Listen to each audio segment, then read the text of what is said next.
Chapter 8. Cruelty of the Mafia Boss. "What's this?"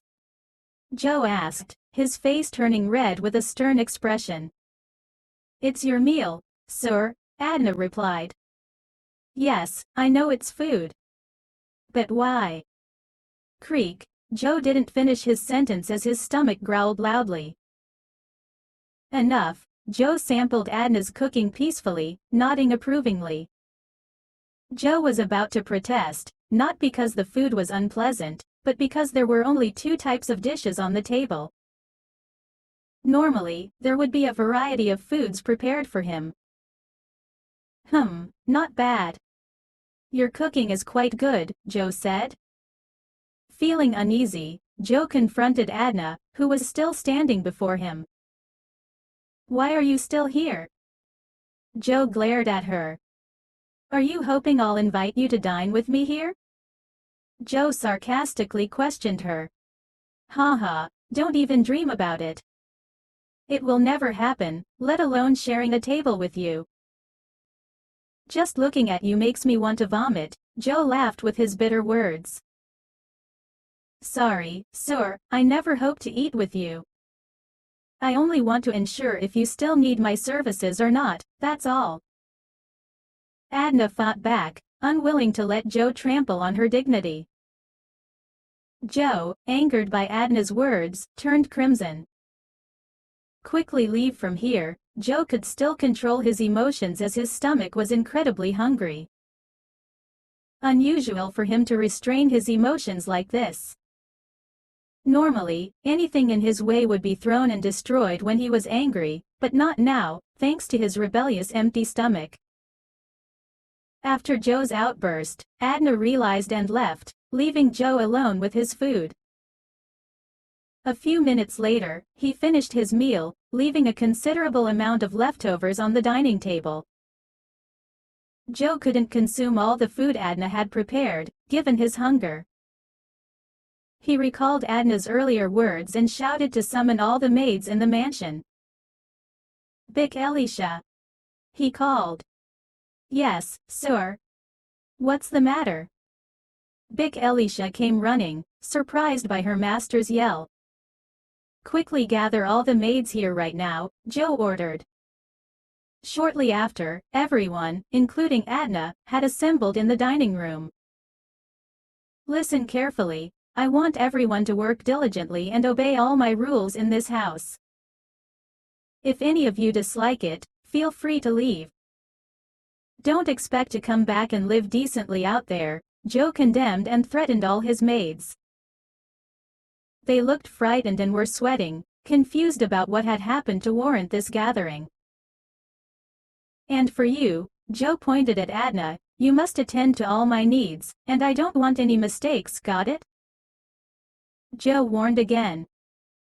"And I don't want anyone among you to assist her. If I see that, be prepared to face the consequences." He threatened them once more. All the maids nodded obediently. "That's all, you may go and continue your respective tasks," Joe dismissed them. "Wait," Joe stopped Adna as she was about to leave. "You stay here, and you too, Bic." Joe detained both Adna and Bic Elisha. "Remember, every corner and even every breath in this house comes at a cost. Don't think any of this is free, including all the food you eat. I don't want to see you eating at this dining table. If you want to eat, you can have all my leftovers." Joe informed Bic Elisha. "If she tries to steal my food without my knowledge, you must report it to me. Nothing is free here, except my leftovers." Joe made it clear to Bic Elisha. "You can only eat those leftovers," Joe emphasized to Adna. "Don't worry, sir. I won't do anything that would harm you, even as small as a speck of dust." Adna remained unfazed and unafraid, further irritating Joe. Bic Elisha remained silent, observing the exchange between the two. "When you're done, excuse me, sir, as I have a lot of my own work yet to finish, including cleaning all these dirty dishes," Adna said. She neatly packed the dirty dishes on the dining table and began cleaning her cooking utensils that she hadn't washed after finishing cooking. Seeing the abundance of uneaten food left by Joe, he didn't immediately dispose of it. Instead, he separated and placed it on a different plate. He didn't use the expensive plates belonging to the master. Instead, he took a special plate for the maids in the back kitchen. Adna placed all the leftover food on the new plate for her meal later. "Rest, miss," Big Elisha approached her. Even though Big Elisha wasn't physically close to her, she always kept an eye on her from a distance. "It's not good to delay your meal. Let me take care of the rest." "It's okay, Bick. I'll finish this soon. It's not good to do things halfway, so let me complete it shortly," Adna replied to Big Elisha with her beautiful smile, and her hands continued to work on cleaning and arranging the dirty dishes on the rack not far from where she stood. Big Elisha smiled at her. "You're a good girl, miss, but unfortunately, Master Joe doesn't recognize that. I hope one day he realizes your kindness and sincerity," Big Elisha murmured and prayed in her heart that Joe would be kinder to the unfortunate girl. Chapter 9. The Mafia Boss Needs a Night Woman. "I'm done." Adna wiped her sweat and cleaned her hands. "Come on, Bick, let's go back. My Middle Eastern team is demanding to be filled," Adna said with a cheerful face, inviting Big Elisha to join her in the back. "Come on, miss." Fortunately, Bick hasn't had dinner yet either. Big Elisha happily saw the smile on the unfortunate girl's lips. Adna carried the plate containing Joe's leftovers to the maid's special dining table in the back area. "Don't eat that. Eat this instead." Big Elisha pulled the plate with Joe's leftovers from Adna's hand and gave her own food to Adna. "It's okay, Bick. I'll eat this, and it's not stale yet." Adna took back her plate and began eating the leftover food, feeding herself bit by bit. Big Elisha couldn't bear to watch. Her eyes welled up as she observed the unfortunate girl before her. "Bick, why aren't you eating your food?" Adna spoke to Big Elisha, who seemed lost in thought. Adna knew what Big Elisha was thinking, seeing the tears in Big Elisha's eyes, but she didn't want to address it. She didn't want to lament her fate now because she had to remain patient and strong for the sake of her parents' safety. "I know what you're thinking, Bick. This is the first time I'm eating leftovers like this, too, Bick. But I have to get used to it.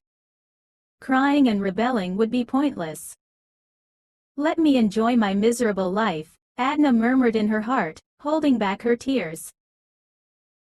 If it weren't for Big Elisha with her now, she might have already cried because her life was completely opposite to what it used to be. Despite living in a golden cage, her life was incredibly miserable. She finished all the leftovers on her plate eagerly because since she arrived at the mansion, not a single bite of food had entered her stomach. "Bick, I'm done. I'll go there first to clean these dirty dishes." Adna left Big Elisha alone. "Bah!"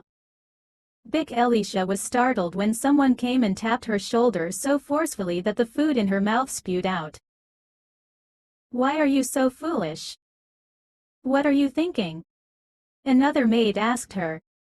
"You scared me. My heart almost jumped out." "What were you thinking, not responding when I called you several times?" Big Rena. Big Rena was Big Elisha's peer and one of the maids working in the large mansion. They had a sibling-like relationship, although they were not blood-related. Big Rena was brought to the mansion by Big Elisha to work as a maid like her, so she could earn a living and, of course, not be sad anymore. Both of them were survivors of a massive fire in a small village. They were the only ones who survived, while their families couldn't be saved and died in that tragic incident. "What's wrong with you?" Big Rena found it increasingly strange to see her friend. It's so sad for that unfortunate girl. At her young age, she should be enjoying her life with her friends, but unfortunately, she has to work harder to save her parents. Big Elisha burst into tears. Why are you crying? Big Rena asked. I remember my daughter. If she were alive, she would be the same age as her. Big Elisha remembered her late daughter, who was the same age as Adna. Yes, I'm also very sad and sympathetic to see her, but what can we do? You know how Mr. Joe is, Big Rena. Don't cry again. If he sees you like this, he'll feel guilty. Big Rena advised Big Elisha to stay strong and not make Adna feel pitied. I hope someday she will be free from here and find a more worthy and happy life. Big Elisha wiped her tears and continued to pray for Adna's future. Joe, feeling full, was confused about what to do next. Everything seemed boring to him. He grabbed his phone and called his assistant. Hello, where are you? He asked with a grumpy tone. I'm at my home. Why are you calling this late? Lucky's slightly hoarse voice could be heard as he woke up from his sleep due to the boss's incoming call. Find me a woman and bring her to the usual place. Joe asked Lucky to arrange a woman for him tonight. All right, Lucky didn't object. To it. Tut. To it. The call ended. Bick. Joe shouted as he walked towards the kitchen, calling for Big Elisha. He strolled casually, with both hands in the pockets of his shorts. Yes. He looked very cool and handsome in his casual attire. The masculine scent emanating from his body was quite tempting. Yes, what is it, Den? Big Elisha came when she heard the boss's call. Where is that cursed woman? Quickly call her here, Joe ordered. All right, Den. Big Elisha quickly ran to call Adna to come and meet the intimidating boss. Why, Big? Why are you out of breath? Adna asked when she came out of her room and saw Big Elisha standing in front of her door. It's nothing, miss. It's just that. Big Elisha couldn't speak calmly because she was still catching her breath. Is it a ghost? Adna asked. Big Elisha nodded nervously. No, miss, it's not. It's that Den Joe calling you and asking you to come there now, Big Elisha. I thought something happened earlier. All right, Big, I'll go there now. Drink and sit down so you won't be out of breath, Adna. Did you call me, sir? Adna came while bowing her head because she didn't dare to look into Joe's eyes and face. Come with me now. Joe invited Adna to accompany him. Where, sir? Adna asked where she would be taken by Joe. Just follow along. You don't need to argue. I need you to serve all my needs, Joe firmly and walked away. Adna followed behind, occasionally glancing around. She became more confused and frightened, wondering where she would be taken by her monstrous master. Chapter 10. Aborted Forbidden Relationship. Sit in front because I'm not your personal driver, Joe asked Adna to sit beside him. Yes, sir, Adna sat with fear. Brrrring. The car sped away, leaving the luxurious mansion. In the car, Adna didn't say anything.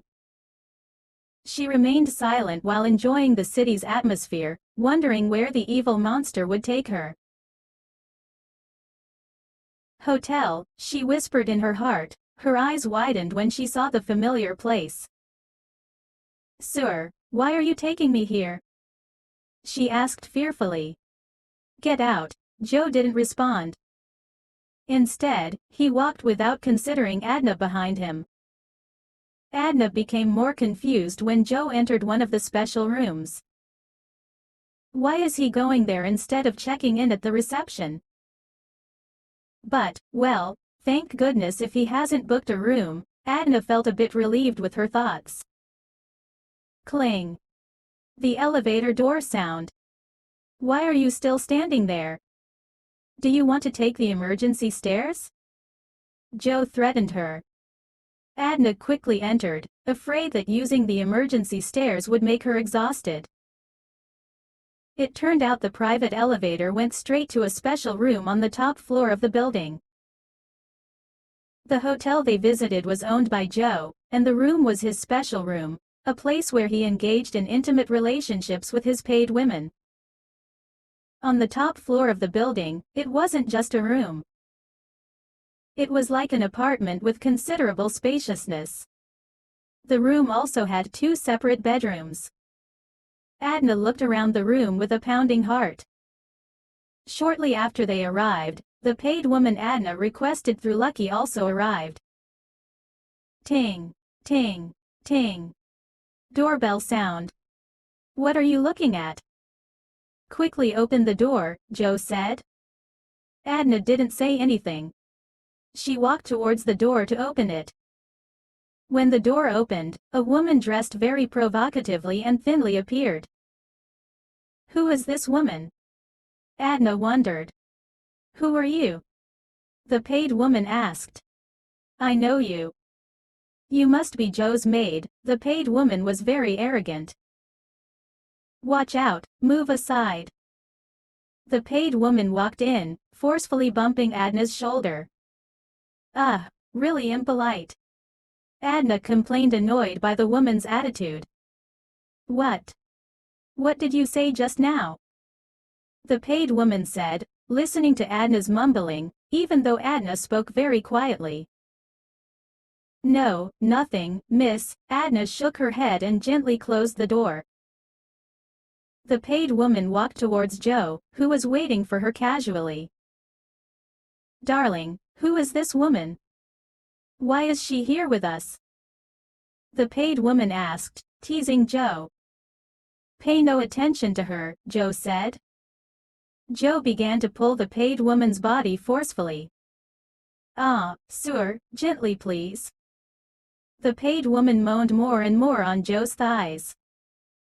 They really have no shame. Adna felt disgusted watching the 2 lovers cuddling in front of her. Adna chose to leave the room. She busied herself in the kitchen making something for the boss's guest. Darling, do you want to do it now? I can't wait to feel your masculinity, the paid woman teased and caressed Joe's very sexy and hairy chest. Crack. Joe forcefully opened the paid woman's shirt, revealing a red bra and 2 solid, smooth breasts. Darling, you're so naughty. The paid woman became even more shameless. She really felt pampered by Joe. Joe pulled the paid woman's hair, bringing her face closer until there was no distance between them. Joe and the paid woman connected their lips. They kissed as if the world belonged to them alone. Joe, unable to bear it any longer, threw the paid woman onto the large sofa they were sitting on. The paid woman's moans became louder and clearer. Sir, they're really noisy. Adna felt disgusted listening to the 2 lovers' voices. Done. I'd better take it there than let that monster go wild again. Adna had finished making snacks and drinks for the boss's guest. But when she stepped into the guest room, she was extremely shocked. Her eyes were truly tainted by the 2 shameless people. Even the food in her hands fell to the floor. Oh my God, what are you doing? Adna shouted, covering her mouth with both hands, instantly making the 2 lovers surprised and stopping their activities. Damn it, Joe said angrily. Sorry, sir, I have to go now. Adna quickly turned her body so as not to be blamed for it. Wait, Joe called her when she had just taken a step. Adna turned towards Joe with an anxious and fearful face. Move aside. Joe pushed the paid woman's body so that she bounced and fell to the floor. Sir, we haven't finished yet, the paid woman said. Joe took some money from his wallet and threw it at the paid woman. Take it and get out of here. Joe expelled the paid woman by giving her some money. The paid woman didn't say anything anymore. She took the money and put on her clothes again and left. Adna was truly very scared when she saw Joe's fierce and violent face. Forgive me, sir, I didn't mean it, Adna said. Before she could say anything, Joe immediately grabbed Adna's hand forcefully and took her into the room. To be continued in Chapter 11. This story is purely fictional and a work of fiction. If there are similarities in character names, locations, or events, it is purely coincidental and not intentional.